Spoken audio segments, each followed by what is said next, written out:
pessoal, aqui é a Belanini do Criptografando Sonhos. A voz deve estar saindo muito ruim e muito fraca, mas, gente, tá muito frio. Eu tô alérgica à quinta potência e é insuportável, mas eu falei pra mim mesma que eu ia gravar esse vídeo, que eu ia acabar gravando, porque senão depois eu não ia ter tempo. E cá estou eu, firme e forte. Hoje eu vou falar sobre uma autora, assim, que eu me apaixonei. Antes da metade do livro eu já amei a narrativa dela e a ideia proposta, que é a Elena Ferrante, Amiga Genial. Na verdade, ela é uma escritora italiana. Pra falar a verdade, a Elena Ferrante, a gente não sabe muito sobre ela, porque o nome Elena Ferrante, na verdade, ele é um pseudônimo. E as pessoas não fazem ideia de quem é a Elena, porque realmente, se você pegar a última parte, a gente não tem ideia, a gente não tem uma foto, a gente não tem absolutamente nada. E a Elena, ela já escreve há muito tempo, desde a década de 90. Ninguém até hoje descobriu quem ela é ou quem são as pessoas por trás do pseudônimo de Elena Ferrante. Algumas pessoas dizem que é uma escritora italiana, napolitana, que conhece muito bem Nápoles, porque morou em Nápoles, viveu em Nápoles, nasceu em Nápoles. Outras pessoas falam que também é uma tradutora, porque ela tem facilidade das palavras e termos americanos em outras obras dela, além do L'Amica Geniale. E até hoje ninguém sabe. Falam também que são alguns escritores italianos que se juntaram para criar a série Amiga Genial, mas ninguém tem certeza absoluta de quem é a Elena, de quem que é esse pseudônimo ou de quais pessoas é esse pseudônimo. Então é tudo um mistério. E da mesma forma, a história da Amiga Genial, ela começa de uma forma bem misteriosa.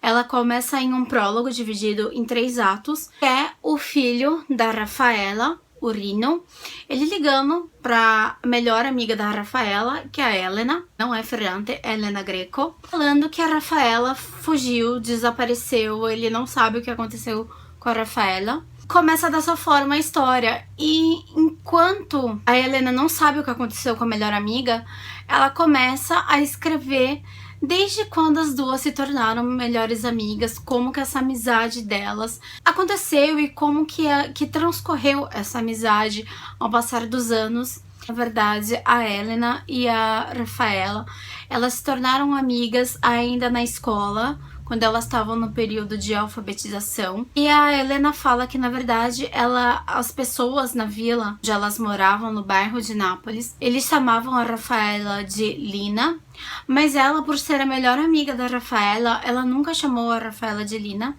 ela chama a Rafaela de Lila. A Elena chama a melhor amiga de Lenu, Lenuccia, mas isso todo mundo. E a amizade começa de uma forma bem particular, porque a Elena achava que ela sempre foi muito boa nos estudos, mas a Lila, ela sempre foi mais genial. Tanto que a professora descobriu em uma das vezes que a Lila, ela acabou alfabetizando sozinha. Ela já tinha uma genialidade muito aquém da idade dela. Só que a Lila, ela mora numa família humilde, como todos do bairro de Nápoles. Só que a família dela é composta por um sapateiro e uma dona de casa, a Núncia. E a Lila tem um irmão mais velho, que é o Rino. Chega na hora, elas acabam se formando nesse ensino. Seria o primeiro ensino das crianças, quando acabam de se alfabetizar.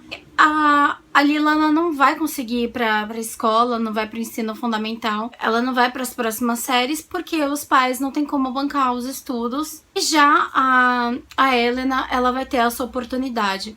Mas logo de começo, a gente fica bem intrigada porque a Elena, ela sempre seguiu os passos da Lila, pelo menos nesse primeiro instante. A Lila sempre foi a menina genial, geniosa, corajosa, que falava tudo, que pensava. E a Elena sempre foi a menina mais amedrontada, que sempre estava no segundo plano, a que sempre caminhava atrás da Lila, né? Porque a Lila sempre foi mais interessante como pessoa, por assim dizer. E por muito tempo a gente vai acompanhar essa amizade bem complexa entre as duas, porque mesmo a Lila não estando mais na escola, ela passa um período indo para a biblioteca do bairro e aprendendo sozinha latim, grego e muitas vezes ajudando a Helena nos estudos quando ela vai pro ginásio e quando ela vai pro liceu. Se a gente parar pra pensar, isso é muito interessante entre amigas, porque na realidade, por mais que você tenha uma melhor amiga, sempre rola uma competição saudável. E a gente sabe exatamente quando essa competição ela deixa de ser uma competição e numa coisa mais complicada e a amizade deixa de existir. Mas com as duas meninas isso não ocorre. Uma coisa interessante é que a Helena Ferrante ela vai começar a contar essa história na década de 50, logo depois da Segunda Guerra. Então a gente tem muitos traços da Itália naquela época.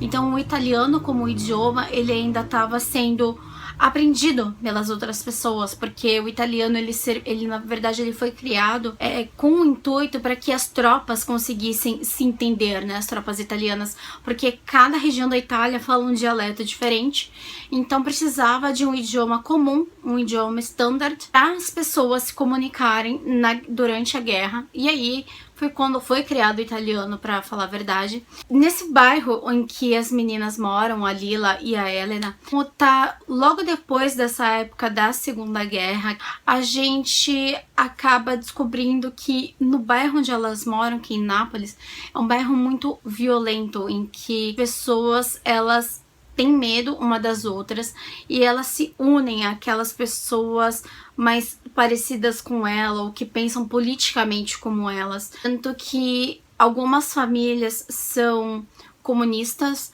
outras famílias são bem violentas e bem da máfia mesmo, e obviamente que o regime dentro desse bairro e como o comércio ele funciona também vai ter um pouco a ver com essa máfia, com essa máscara de que parece que tá tudo bem, que tudo tá muito em harmonia, mas volta e meia tem esse choque de violência e de comportamento que as pessoas resolviam os problemas não com palavras, mas com violência. Tem uma noite em particular de Ano Novo que vai parecer que vai ficar tudo bem e que essa geração da Helena e da Lila, eles vão tentar parar o que é essa forma de lidar com o mundo de uma forma tão grotesca. E eles vão se unir, inclusive os que antes eram inimigos das outras famílias, porque acontecem assassinatos a todo tempo. Então eles vão se unir e na verdade não vai dar muito certo, porque é um outro grupo,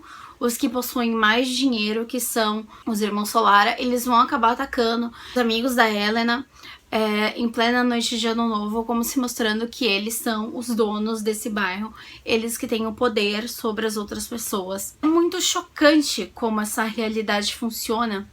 E por um bom tempo durante o livro, a Helena e a Lila, elas têm esse mundinho particular que é o bairro, que elas conhecem, e como a visão delas quando crianças de que os adultos eles podem ser muito assustadores, mas a Lila ela sempre teve um olhar mais genioso, mais adulto para isso, tanto que tem uma passagem logo no começo do livro que tem a Melina, que é uma prima distante da família da Lila. E essa Melina, ela perdeu um marido na guerra e ela tem 2 filhos para cuidar. E aí, nesse período, um dos vizinhos, o Sarratori, Donato Sarratori, que também é casado e tem 2 filhos, e um dos filhos dele, o Nino, é super paparicado pelas meninas, porque todas as meninas do bairro acham ele super lindo. O Donato, ele acaba ajudando a Melina nesse período para cuidar dos filhos, e a gente acaba descobrindo que ele ajudou o filho dela, o Antônio, com um ofício de mecânico para ele conseguir um dinheiro para casa, né, comida, para eles poderem sobreviver. Só que o Donato, ele acabou ficando com a Melina, e a Melina ela acabou se apaixonando, se encantando assim de uma forma muito maluca, muito insana pelo Donato. Só que, obviamente, a esposa do Donato sabia que isso estava acontecendo, e a Melina e a esposa do Donato acabaram se enfrentando, e a visão desse enfrentamento entre as duas, na visão de crianças como a Helena, foi muito assustador, e como as mulheres conseguiam ser perversas, tão perversas, cruéis e violentas como os homens dentro do bairro E isso vai acontecer o tempo inteiro. Obviamente que ao decorrer do livro a gente vai voltar até a imagem da Melina, mas o interessante é que todo mundo ficou, na verdade, com muito mais pena da esposa do Donato, por ela ter sido traída. E a Rafaela, que é a Lila, ela sempre viu esse episódio como um problema pra Melina, porque a Melina já não tinha nada e ela acabou se encantando por um cara que na verdade foi um tremendo de um filho da mãe. E a gente vai descobrir ao decorrer do livro que esse Donato, ele é muito cafajeste. Mas a Lila, já ali pequena, ela já via que o Donato não era boa coisa. E esse relacionamento que ele teve durante esse período com a prima da Lila acabou dando assim, acarretando vários problemas, não só pra ela, como pra todo o bairro, para os filhos, pra todo mundo. Não sei, eu gostei muito da escrita. É difícil tentar descrever o que raios é Amiga Genial, mas é muito mais do que vai pela amizade das duas meninas e pela competitividade, porque como eu falei, a Lila ela vai parar de estudar, mas a Helena não, e vai demorar um tempo para Helena entender o lugar dela nessa sociedade, porque chega uma parte que ela sai do bairro para valer e ela vai pro ginásio, posteriormente ela vai pro liceu, e ela vê que na verdade no ginásio, no liceu, as pessoas se comportam muito diferentes das pessoas do bairro dela. Elas são muito mais cultas e elas utilizam a palavra como forma para expressar e dizer o que gostam e o que não gostam, opinar, enquanto que no bairro dela uma opinião totalmente diferente acarreta a violência, acarreta a sérios problemas que numa sociedade normal isso não é aceito. Então ela sempre fica muito dividida entre a plebe e entre as pessoas com um pouco mais de, não digo status, mas um pouco mais de conhecimento e com um comportamento aceitável. E de certa forma a Lila ela sempre vai acabar interferindo na vida da Helena, ainda mais na escola, quando ela começa a ter algumas dificuldades com o italiano, com o latim, com o grego, e a Lila, super inteligente, ela tem essa facilidade de aprender por conta própria, ela acaba ajudando a Helena, e a Helena ainda sente às vezes como se ela tivesse que competir com a Lila pra ela ser uma pessoa melhor. E não só ela, como as outras meninas, porque a Lila ela acaba se tornando a menina bonita, a menina que todos os meninos querem namorar, querem ficar, querem casar. Ela não entende como ela, que tá estudando, que tá tendo uma oportunidade, por que ela tá fazendo tudo isso se no final das contas onde ela mora não faz nenhuma diferença. Por um bom tempo a gente também não... A gente sabe que o que a Helena tá fazendo é o certo. A ideia dela estudar, dos pais darem a oportunidade dela estudar, foi muito boa. Tanto que a professora dela do primeiro fundamental dela, a Oliviero, ela acaba convencendo os pais da Helena a estudar, a correr atrás. A professora ajuda a conseguir o material de segunda mão da Helena. E ela sempre tá falando pra ela tá estudando, pra ela tá indo atrás, pra ela entender qual que é o lugar dela.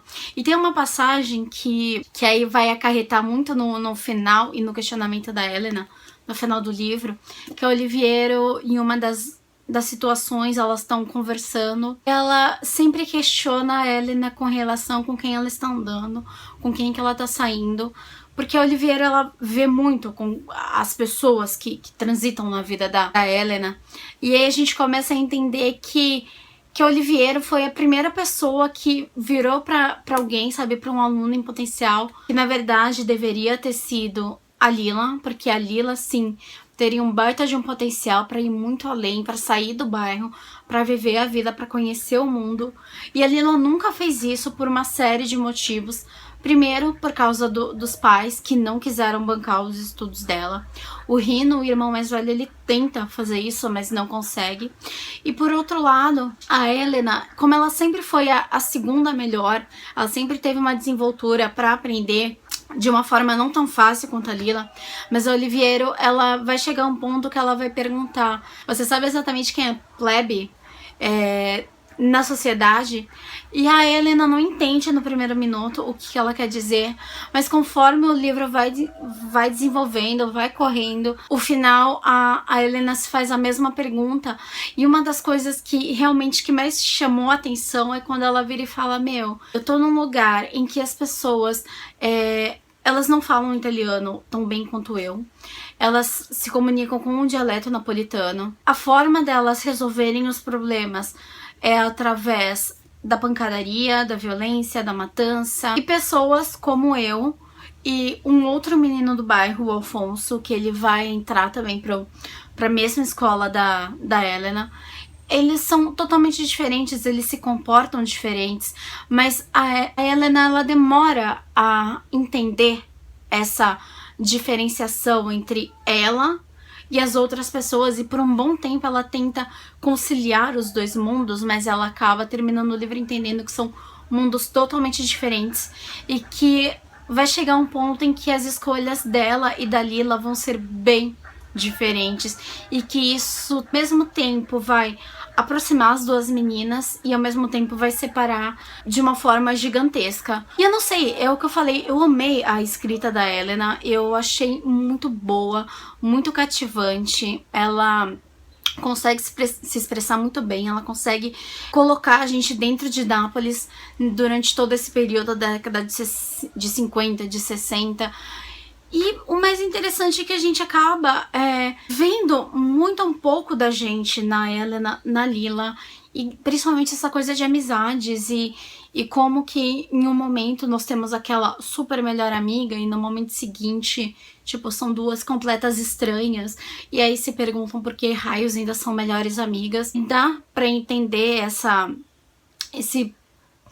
esse assunto de uma forma mais tocante, mais profunda, e a gente acaba se enxergando muito na Lila e na Helena. Eu comprei o segundo livro em português e eu acabei fazendo a loucura de comprar os 3 livros em italiano. Tem um quarto que eu vou comprar, mas que eu preciso de dinheiro, né, pra comprar o quarto, porque eu não achei pra comprar aqui no Brasil. Tem que importar mesmo, ou pedir pra um amigo meu me trazer, porque ele vai um tempo pra Itália.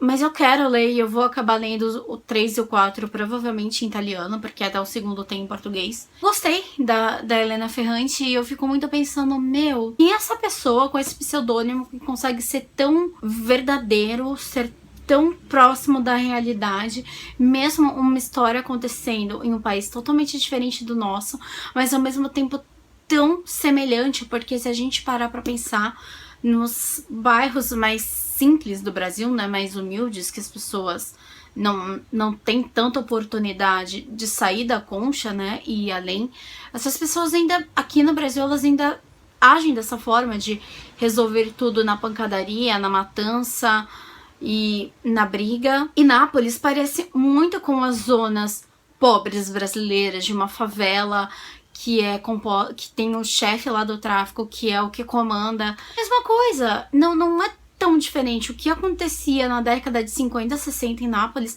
não é tão diferente do que acontece nos bairros mais pobres do Brasil, se a gente parar pra pensar. Eu achei muito legal, isso acabou, tipo, muito unindo, sabe? Eu sempre vi como as pessoas do sul da Itália são muito mais parecidas com os brasileiros do que as pessoas do norte. Então, eu acho que mesmo sendo um país como a Itália, a local, a ideia do povoado, das pessoas, vai ser muito semelhante com o nosso. Então, cara, sério, leiam Amiga Genial. Eu gostei muito, eu achei muito bom. E você lê, assim, muito, muito, muito rápido. Eu acho que eu só não li mais rápido ainda porque eu tive outros contratempos durante a semana. Mas quando eu peguei, assim, pra valer, as últimas 100 páginas foi, assim, voando. Então, leiam. Vale a pena. Me contem se vocês já conheciam Amiga Genial, se vocês já ouviram falar. E é isso, então. Beijos e até a próxima. Tchau!